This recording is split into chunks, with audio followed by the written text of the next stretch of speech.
Hey everybody, it's Ron from Pick Dawgz, and this is Ron's Rundown. We're going to go over the MLB games scheduled for Monday, August 4th, 2025. If you like this video, make sure to hit that thumbs up button and subscribe. Put your baseball picks in the comments section below. And if you're looking for my best bets, including my daily rundown best bet in Major League Baseball, you can find those at the Premium Picks tab at pickdawgz.com. There's also a link in the description. Alright, here we go. Here are the games for Monday, Major League Baseball. First up, we've got the Astros and the Marlins. We've got Jason Alexander and Sandy Alcantara as the starters. Sandy's pitching well as of late, still a member of the Marlins after the trade deadline. They've won his last 3 starts. He's given up just 1 unearned run in his last 2 games combined, 12 innings of work, no earned runs. I think he's a much better option in this specific matchup. I don't love the way the Astros are playing as of late, and the Marlins have been a very competitive underdog this season, a profitable underdog as well. I think they can get to Alexander, and I think the Marlins walk away with the victory. Give me Miami on the money line. Next up, we've got the Minnesota Twins and the Detroit Tigers. We've got Simeon Woods Richardson and Casey Mize as the starters.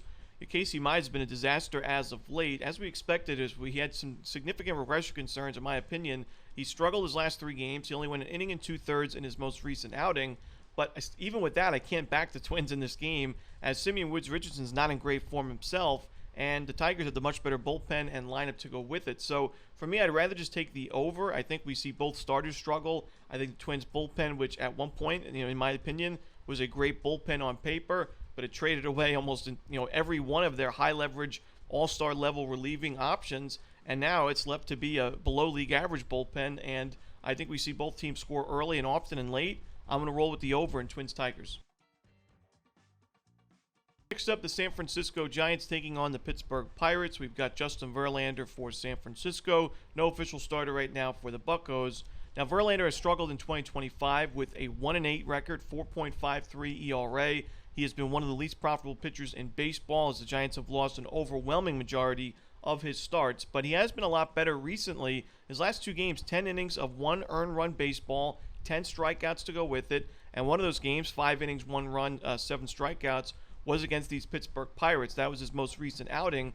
And the Pirates, while they're facing the same pitcher in the same week, that could be a benefit. They're coming off the Coors Field Series in Colorado, a pretty rough Coors Field Series for the Pirates. And I don't think that they do too much offensively in this first game back. We know the Pirates have been a much better home team than they've been on the road, but I still think their offense struggles in this game. I think the Giants continue to struggle offensively, and we go under the total in San Francisco-Pittsburgh. Next up, we've got the Orioles and the Phillies. We've got Cade Povich and Jesus Luzardo as the starters.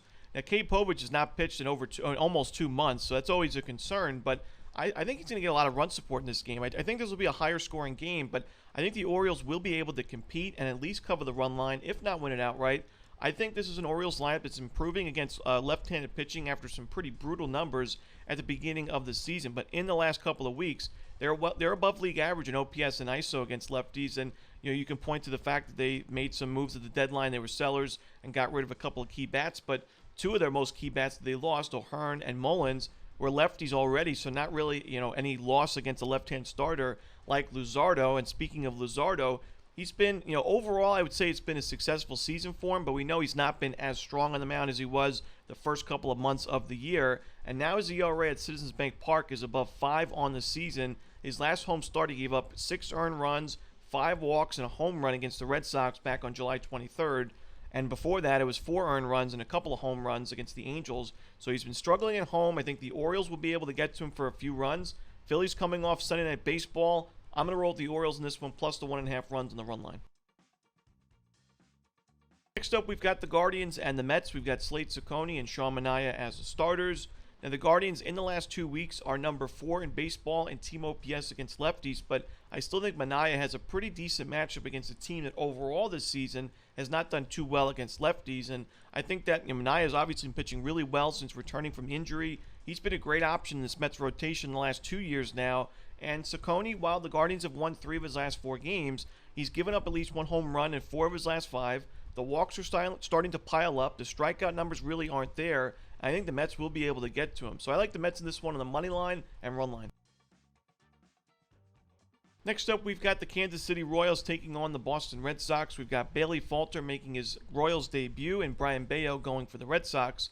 Now, Falter, I think, has a decent matchup. Even though the Red Sox coming off a great series over the Houston Astros, their offense has not been great against lefties in the last couple of weeks. I think Falter can be okay in his Royals debut, even though it has been tough for lefties, like we saw in Framber Valdez on Sunday, to pitch at Fenway. But Brian Bayo does not have great numbers against this current Royals lineup. In about 50 plate appearances, pretty low strikeout rate, and a 370 xWOBA with a 304 expected batting average. I think the Royals lineup is in better shape than it was pre-trade deadline, and I think that they can get some runs on the board against Bayo. I think their bullpen will be good enough as well. I'm going to roll with KC at a pretty good price on the money line.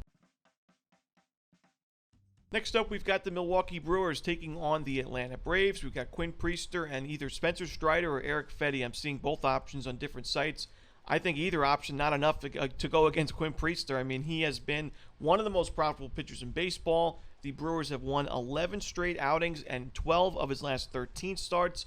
Every start in June, every start in July were all Brewers victories.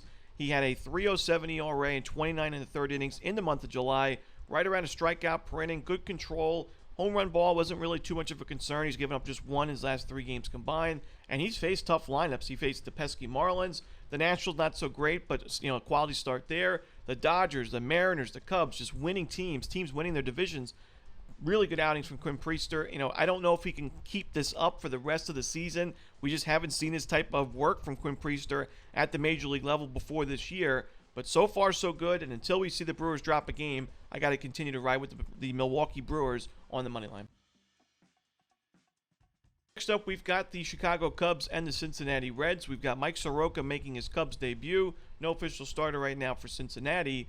Now, a couple of weeks ago on the Pick Dawgz morning show, I mentioned that I think the team that picks up Mike Soroka at the trade deadline has won the 2025 MLB trade deadline.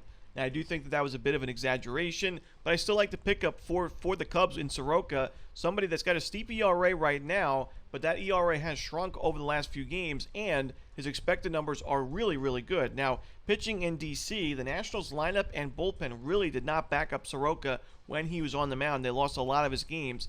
Now you're pitching in front of one of the best lineups in baseball and an improved Cubs bullpen.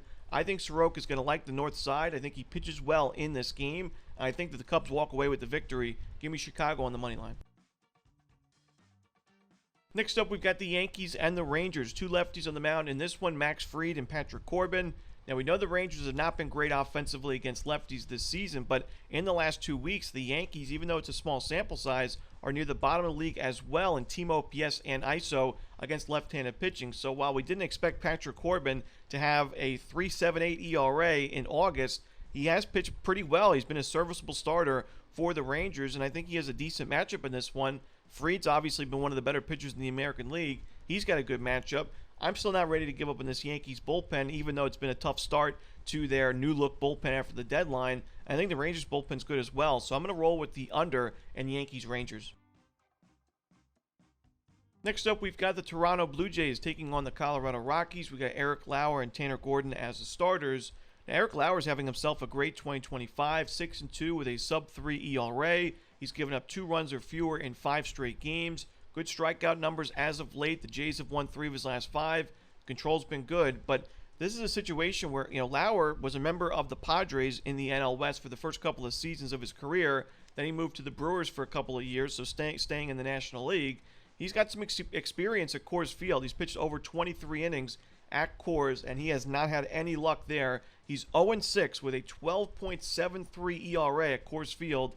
23 in the third innings, 45 base hits, 16 walks, good for a 2.614 whip, which is dreadful. 33 earned runs and 40 total runs, so 7 unearned. The defense has not backed him up at when he's been pitching at Coors, and 7 home runs to go with it. So 23 strikeouts in those 23 in the third innings. But Lauer has really struggled at Coors in his career, and this is a Rockies team that we've seen score a ton of runs in their most recent Coors games.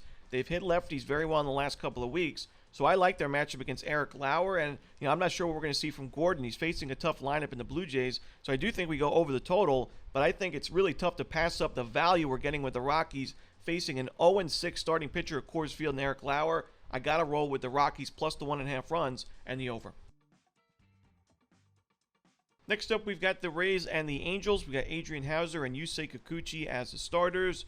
Now, we talked about how Kikuchi was pitching really well at Angel Stadium, but his last 2 games, which were at home, were not great outings where he's given up a lot of base runners and some earned runs, also not pitching that deep into ball games. So while the Rays have not been anything special against lefties in the last couple of weeks, we did see them get to Blake Snell in the Dodgers series for a victory. I think they can get to Kikuchi, and I think Houser pitches well in his Rays debut. Now, I didn't expect these types of numbers from Adrian Houser in 2025 after a pretty miserable 2024 with the Mets, but Hauser's pitching well. He's been a profitable starting pitcher for one of the weakest teams in baseball in the Chicago White Sox, and now he moves to the Rays. I think this is, there's not many better organizations for pitchers to go to than the Rays in the last decade plus. I like his chances to pick up the win for the Rays in his team debut. Next up, we've got the Padres and the Diamondbacks. We've got Brandon Pfaadt for Arizona, but no official starter right now for San Diego. Brandon Pfaadt, I did back him in his last game, and that was a mistake. He gave up a ton of earned runs and home runs in that last start against the Tigers. He was pitching pretty well. I like the matchup on paper, but Pfaadt, who still has one of the steepest expected ERAs in Major League Baseball, I can't back him now going forward. I think the Padres get to him. I think San Diego has a gigantic bullpen advantage in this series as well. I think the Padres walk away with the victory and potentially the run line cover on the road. And the final game we're to talk about for the Monday card in Major League Baseball, it's the Dodgers and the Cardinals. Sonny Gray for St. Louis and Tyler Glasnow going for the Dodgers. Now, Sonny Gray, in terms of veteran starting pitchers that have, obviously been around the block for a while, has actually got decent numbers against the current Dodgers lineup. Good strikeout rate, low walk rate, a reasonable 327 xWOBA. But Gray has not been the sharpest as of late, and he's not been good on the road at all this season with an ERA above 5. So going up against Tyler Glasnow, who's been in great form and has got great numbers against his current Cardinals lineup. By the way, this current Cardinals lineup has been really tough to watch as of late. Even though they made that one comeback on Saturday night against San Diego, I think that Glasnow pitches well in this game. I think the Dodgers walk away with the win and the run line cover. Give me LA laying the 1.5 runs. And that's it. Those are the games for Monday in baseball. Hope you enjoyed this video. Again, if you're looking for my best bets, you can find those at the Premium Picks tab at pickdawgz.com. There's also a link in the description. As always, this is Romanelli. Good luck.